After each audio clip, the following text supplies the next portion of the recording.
El trastorno de déficit de atención e hiperactividad, o TDAH, es uno de los trastornos más habituales en niños y adolescentes. Aunque las primeras referencias escritas sobre su estudio se remontan a finales del siglo XVIII, la primera publicación en reconocer el TDAH como trastorno data de 1902. Desde entonces se ha avanzado en su detección y tratamiento, pero todavía queda mucho por conocer y, sobre todo, mitos y estigmas que derribar en torno al TDAH. No solamente aparece en la infancia y en la adolescencia, sino también puede aparecer en el caso de la edad adulta. La prevalencia teórica estaría en torno de un 5% de la infancia y un 2,5% de la edad adulta. En nuestro caso es uno de los trastornos más frecuentes que vemos, o concretamente el trastorno más frecuente que vemos en las consultas de la infancia y la adolescencia, tanto de psiquiatría como de psicología. Y un 25%, es decir, 1 de cada 4 de los menores que nos derivan pediatras o médicos de familia presentan ese tipo de diagnóstico. Y uno de los problemas es el estigma de la etiqueta de TDA, ¿no? Es un estigma, te llevas esa etiqueta, a partir de ahora tienes un hijo con un trastorno psicológico, empezando por ahí, que se valora conductualmente, luego hablaremos de eso, pero es que además aquí en Palencia, es decir, es que aquí en Palencia una de las condiciones que nos comprometimos para traer al niño es no contarlo. Porque se le sigue etiquetando mucho, sigue habiendo un gran estigma, la gente no se atreve a decir que son personas con TDAH. El niño no lo hace porque él quiere, o sea, el niño tiene ese problema. Y claro, tú puedes estar en la calle o en un restaurante o demás y al final la gente dice, ¿qué niño más mal educado? No, o sea, mi hijo tiene TDAH, o sea, y no lo está haciendo porque él quiere, él es así, él no puede estar quieto.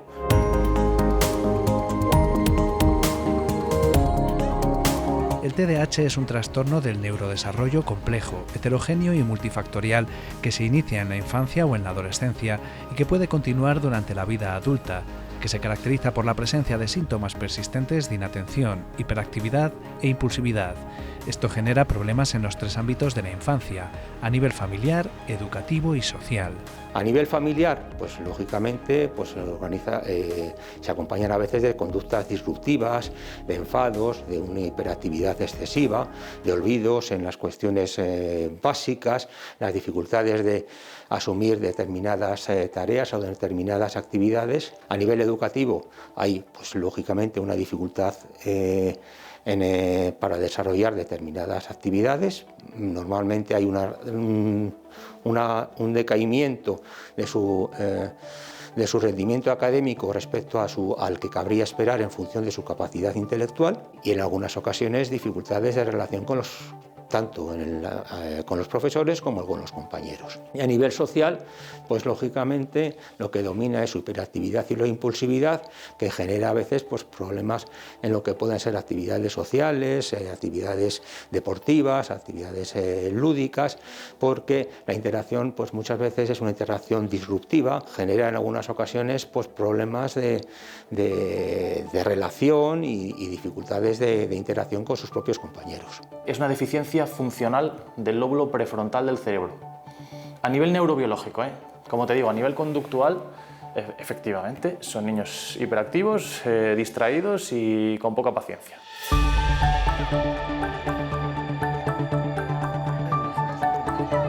Los síntomas suelen comenzar a manifestarse a los 6 años y son diferentes en el caso de los niños y las niñas.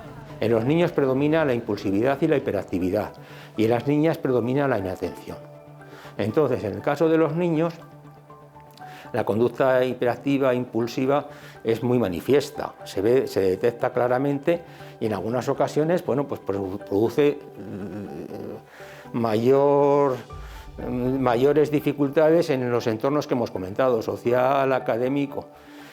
Y en el caso de las niñas, al ser predominantemente inatenta, a veces se confunde el diagnóstico con cierta dificultad, cierta discapacidad o ciertas dificultades específicas en las áreas académicas y por tanto muchas veces pasa más desapercibido. Y las niñas tienden a ser menos violentas, menos impulsivas, incluso culturalmente se premia más a las niñas que cuando ya van creciendo son las que reciben la invitación a un cortejo de tipo sexual, ¿no? Es el hombre el que tiene que iniciarlo. Esto es algo que también tiene tintes biológicos y culturales, pero se premia más que sea así la situación. Cuando tú tienes una niña violenta, ¿no? Líder de un grupo, inquieta, al principio es una niña mandona, cuando va creciendo es una niña marimacho o impulsiva, o ya empezamos a utilizar otro tipo de calificativos que no podemos utilizar en la tele, ¿no? Pero que todos conocemos, ¿no? Porque tenemos a una niña que está teniendo conductas sexuales precipitadas de riesgo sin tener en cuenta las consecuencias y tomando la iniciativa. A veces se les etiqueta de vagos, se les etiqueta de malos, se les etiqueta de protestones. Eso pues entra dentro de las propias clínicas de la enfermedad y a veces o del trastorno y de las propias presunciones a veces que tenemos los adultos respecto a las consultas de los niños. Como ocurre con otros trastornos y enfermedades, la detección precoz es vital para intervenir a tiempo y minimizar o al menos controlar sus consecuencias. Se hace un cuestionario en el que las preguntas se hacen tanto a padres como a profesores y a médicos. Y pues las preguntas son del estilo de su hijo está distraído o el niño está distraído la mayor parte del tiempo. Hay que contestar en una escala desde ninguna vez a la mayoría de las veces, ¿no? O siempre. Es un poco donde tú contestas. En algunas ocasiones hacemos diagnósticos precoces, porque la sintomatología, especialmente la hiperactividad, es tan manifiesta que sin duda nos lo plantea.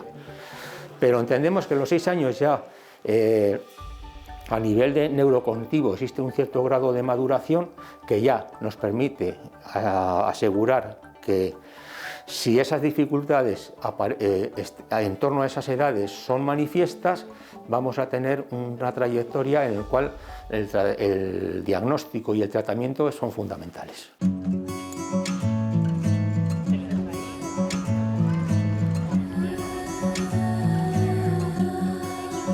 Los avances en la identificación del TDAH que han permitido mejorar su detección han disparado su incidencia, especialmente desde el año 2000.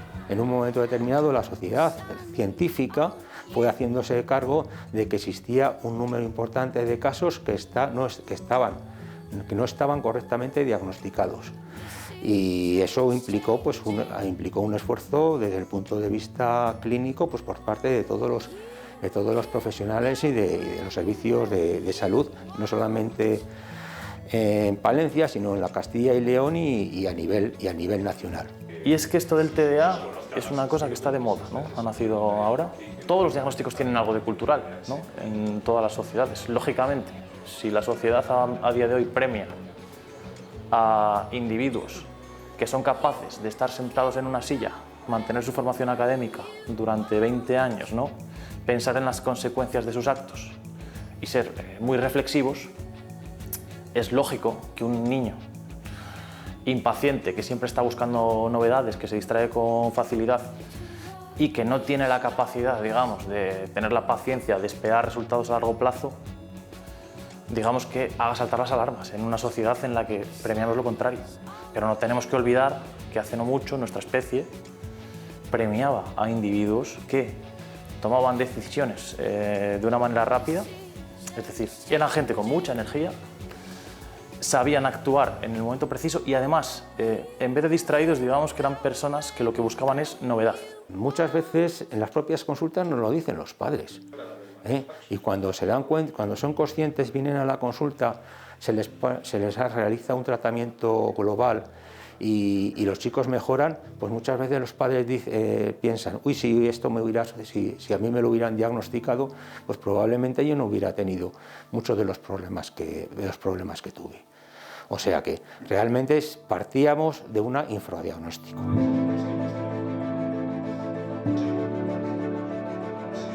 En el caso del hijo de Iván, fue en el colegio donde detectaron los primeros síntomas. Le hicieron las pruebas y después de unos meses pues, nos llamaron, nos dieron unos resultados y pues, por lo que ellos esos estudios que se hacen, esas preguntas que se analizan tanto al niño como a los profesores y a los padres, que es lo que vemos en el día a día en casa, pues parecía que el niño podía tener el TDAH.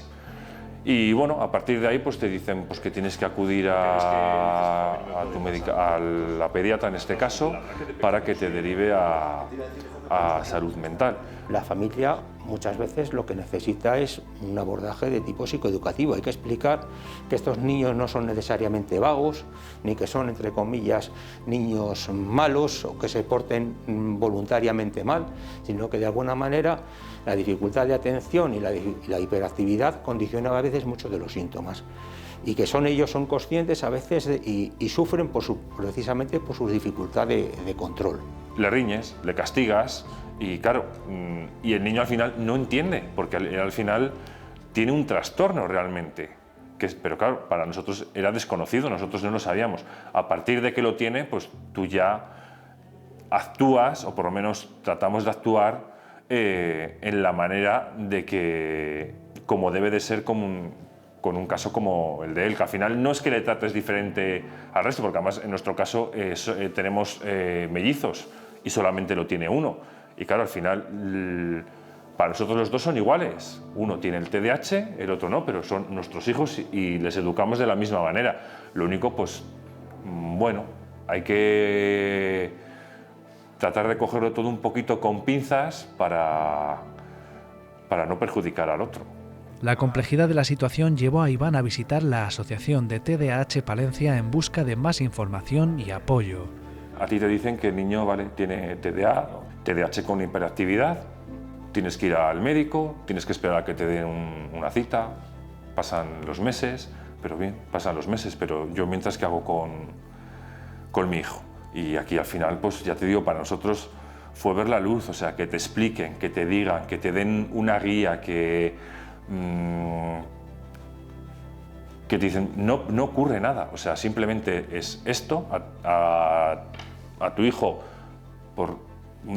ya sea, yo que sé, genético o lo que sea, le ha ocurrido esto, pero vamos, es algo que se puede convivir con ello, vamos, y que la gente convive con ello perfectamente. Muchas familias vienen desesperadas, buscando esa ayuda y ese apoyo que no encuentran en ninguna otra institución ni asociación. Lo que hago es informar sobre nuestra asociación, sobre los servicios y actividades que tenemos, sobre qué es el TDAH, aunque luego suelen informarles de forma más específica nuestro equipo de psicólogos. También a nivel de trabajo social, pues informo sobre otras instituciones, asociaciones a las que pueden acudir, sobre ayudas sociales a las que pueden acceder, sobre otros recursos.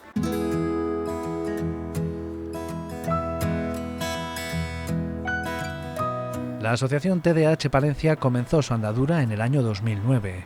Un grupo de profesoras, de maestras, que también eran madres de niños y niñas, siguieron un curso de formación de los que hacen habitualmente en el CEFIE, que se hablaba sobre TDAH. En ese curso se invitó a la presidenta de la Asociación Aleni de León, que hacía muchas cosas y era muy relevante en esa época la Asociación de León, y bueno, pues habló desde la perspectiva de los padres, ¿no? De cómo afrontan el TDAH los padres. Entonces, al acabar ese curso, las madres y maestras, o maestras y madres, decidieron que por qué no también hacer una asociación en Palencia, que lo podían intentar. Hicimos el primer gran evento que organizamos, fue la primera jornada sobre TDAH en Palencia, en el mes de noviembre, y bueno, desde esa primera jornada, ya todos los meses de noviembre, digamos, están reservados al TDAH, ¿no? Aquí en Palencia, con las jornadas anuales que hacemos, que son un auténtico éxito de participación, sobre todo por los ponentes de calidad que suelen visitarnos.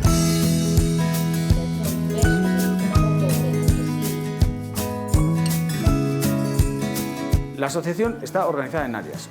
Dos áreas son específicas de apoyo a usuarios. Área de atención e intervención con familias y área de promoción de la autonomía personal.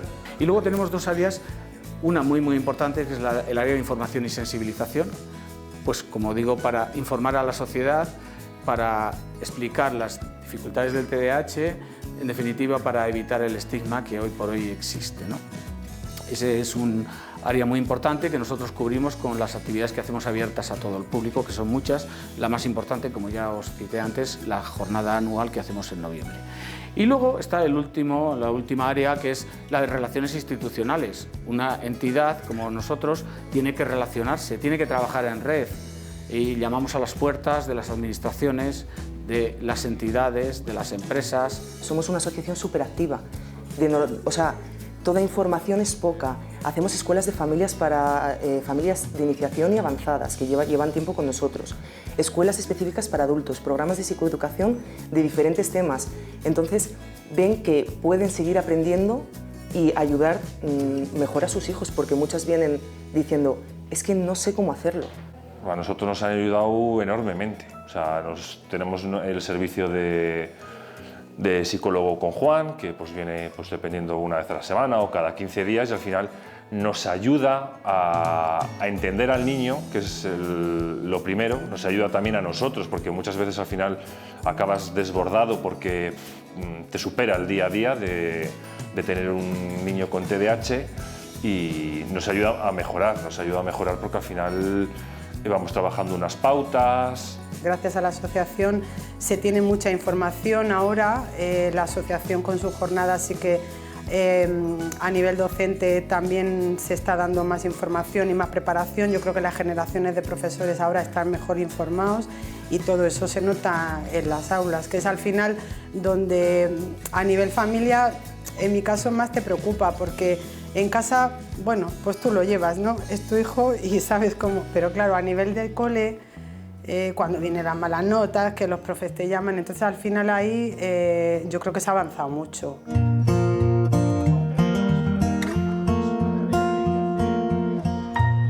En el caso de Elisa, es su hija la que fue diagnosticada con TDAH, y una vez recibido el diagnóstico, el apoyo por parte de la asociación fue esencial para encarar mejor la situación.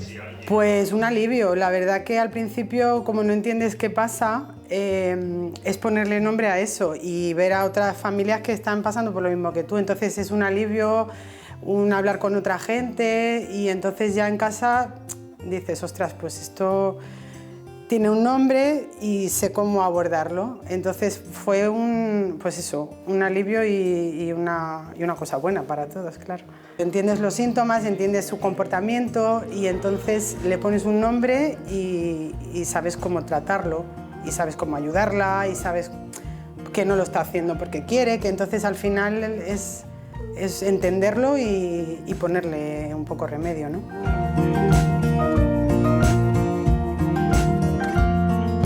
La hiperactividad en caso de mi hija es más inatención que hiperactividad. Pues son niños tranquilos, son niños lentos, son niños despistados. Entonces eso se ve en un niño, que también a veces en un niño puedes decir, pues es movido, te llama más la atención en un adulto, pero claro, se diagnostica en la infancia, y en mi caso pues fue un poco a través del cole y los que te dan un poquito la voz de alarma.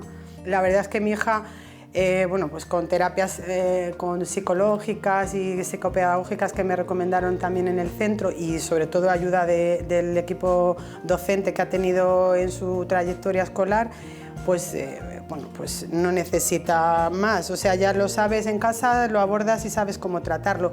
Las familias acaban aprendiendo a lidiar con esta realidad, pero esto resulta tanto o más complicado para el propio paciente, que en muchas ocasiones tienen que enfrentarse además a la imagen que incluso sus más allegados tienen de ellos, condicionados por el trastorno de déficit de atención e hiperactividad y sus consecuencias. Se le trata de otra manera, es el vago, es el movido, es el que pega, es el que se salta las normas, irrumpe las filas, se sale un poquito del patrón, sí. Y los niños son perfectamente conscientes de que hay compañeros que estudiando menos consiguen mejores resultados. Entonces eso disminuye. Por un lado, produce agotamiento en el propio menor, y por otro lado, merma su autoestima. No puedes trabajar con él porque no puedes hacer los deberes porque se desespera rápidamente y demás. Ahí ya cuando te empiezas a dar cuenta de que algo ocurre, pero claro, tú mientras tanto, aunque tengas ese caso, tú tienes otro hijo, tienes que atenderle igual. También hay que hablar o informar a los propios chicos, y una vez que se ha realizado ese contexto psicoeducativo, lo que procede es, por un lado, valorar si el abordaje psicoterapéutico basado en técnicas cognitivo-conductuales y en algunos casos, en función un poco de las características, el tratamiento farmacológico que se ha demostrado muy eficaz en gran parte en un número muy importante de los casos. Sé que puede haber gente que rechaza esa parte de la medicación y nosotros al final es como un complemento que es una ayuda, ¿sabes? Que todo en su nivel y en su justa medida ayuda y nosotros la verdad que, vamos, que hace un año y pico y la verdad que, bueno, pues todo nos ha ido mejorando, que no se soluciona automáticamente ni por tomar una pastilla ni por acudir al psicólogo, pero bueno, al final es una manera de saber llevarlo. Tenemos constancia que en muchos casos, cuando se adopta un tratamiento eficaz, resulta que el niño que antes se portaba mal, ahora se porta bien, el que tenía dificultades académicas deja de tener dificultades académicas, el que recibe más riñas y regañinas por parte de la familia porque es el que peor se porta en casa, pues se transforma en uno más tan ejemplar como el resto de los hermanos. Porque la medicación es una herramienta, para mí principalmente académica, a nivel conductual también ayuda, Pero como te digo, cuando los niños van cumpliendo años y entran en la adolescencia, incluso adultos, normalmente el problema ya lo supone la impulsividad. Es decir, no tengo en cuenta las consecuencias de mis actos. Todos recordamos que nuestra adolescencia fue así, ¿no? Más o menos, no tener en cuenta las consecuencias de nuestros actos. Esto en ellos es más peligroso, más grave y además se alarga más en el tiempo. Una de las primeras causas, de hecho, de muerte en TDA es traumatismo craneoencefálico, que dice mucho de cómo son. Pero bueno, hay que entenderlo. Y en mujeres ni te cuento. Socialmente el castigo que reciben las mujeres por conductas impulsivas creo que es algo de lo que se debería hablar más. Hemos comentado que la prevalencia en los niños es mayor que en los adultos, luego en muchas ocasiones, conforme va evolucionando y desarrollándose el niño, en algunas ocasiones se producen respuestas farmacológicas, respuestas psicoterapéuticas y una evolución positiva que hace que en el futuro estos chicos ya no necesiten ese tipo de tratamiento global.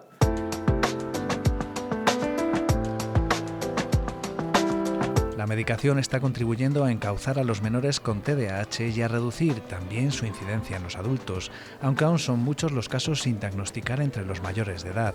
Porque también son los grandes olvidados. El TDAH en adultos es como que no existiera, y existe. De hecho, la Federación Española ha editado la primera guía del abordaje del TDAH en adultos, ¿no? Muchas madres y padres se dan cuenta de que tienen TDAH porque se lo han diagnosticado a sus hijos o a sus hijas.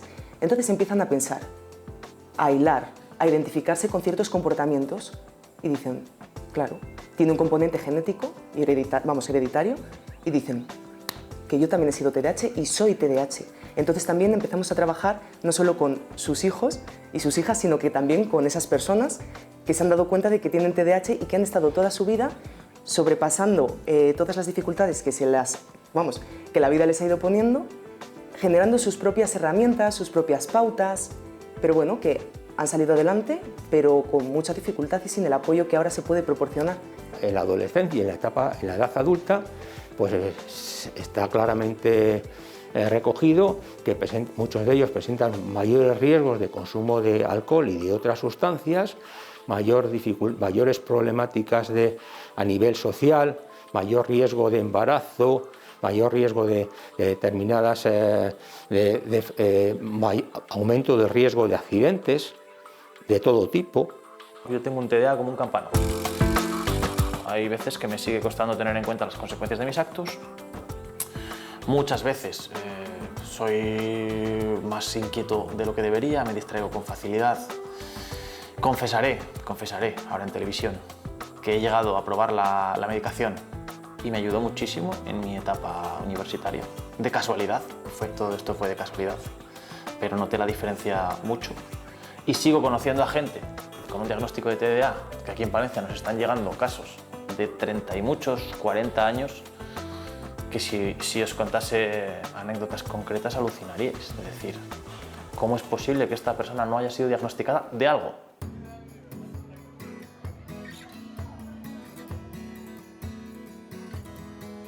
Hoy sabemos que la genética puede tener un peso importante a la hora de desarrollar TDAH sin ser ni mucho menos el único factor determinante y se calcula que su heredabilidad ronda el 80%. Aunque cada día sabemos más sobre el trastorno de déficit de atención e hiperactividad, aún queda camino por recorrer y muchas cosas que mejorar. Necesitamos recursos de espacio y necesitamos recursos de personal. Sé que los recursos que hay públicos son los que hay, son los que tenemos y bueno, muchas veces creo que tampoco nos podemos quejar, pero sí que es verdad que teniendo una asociación, como es el caso de la que hay aquí en Palencia, al final que la tengas que descubrir porque la encuentres tú, porque nadie te la ofrece. Y es un recurso que está ahí. Yo creo que vamos, tanto desde el colegio como luego desde salud mental, es algo de decir que es independiente, no tiene nada que ver, pero decir, mira, tienes esta opción que te puede ayudar. Si tú miras las plazas que salen de PIRES, de psicólogos internos residentes, te das cuenta de que no es suficiente para problemas psicológicos que van en aumento. Y hay que ser honestos, el TDA no es el único. Y en ese sentido sí que creo que haría falta por lo menos más recursos. Y sería deseable también que se creara la especialidad de psicología de la infancia y la adolescencia. Es un reto que yo creo que con lo que apoyamos a nuestros compañeros psicólogos clínicos porque es algo muy específico, no es lo mismo el abordaje psicológico del niño que el abordaje psicológico del adulto. Por ejemplo, yo veo mucha falta de información en los colegios. Quiero decir, sí que hay mucho personal docente que se acerca aquí para demandar información, pero yo creo que sigue faltando. A nivel educativo debería estar la figura de la enfermera escolar más implantada en España. A nivel del cole se les podría explicar efectos secundarios, vigilar este tipo de efectos de estos medicamentos en estos niños, también hacer educación para la salud en el resto de compañeros, porque claro, a veces los compañeros no entienden qué le pasa a su compañero de pupitre. Yo echo de menos un poquito un trabajo en red, es decir, creemos que las entidades, las asociaciones, podemos trabajar en equipo con los servicios de salud, los servicios educativos, los servicios sociales de la Consejería de Familia, un trabajo en red con un objetivo que es único para todos, que es mejorar la atención de las personas que tienen esta dificultad.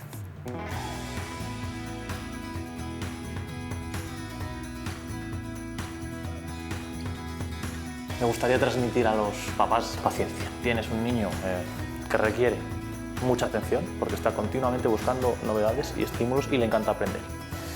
Disfruta de él.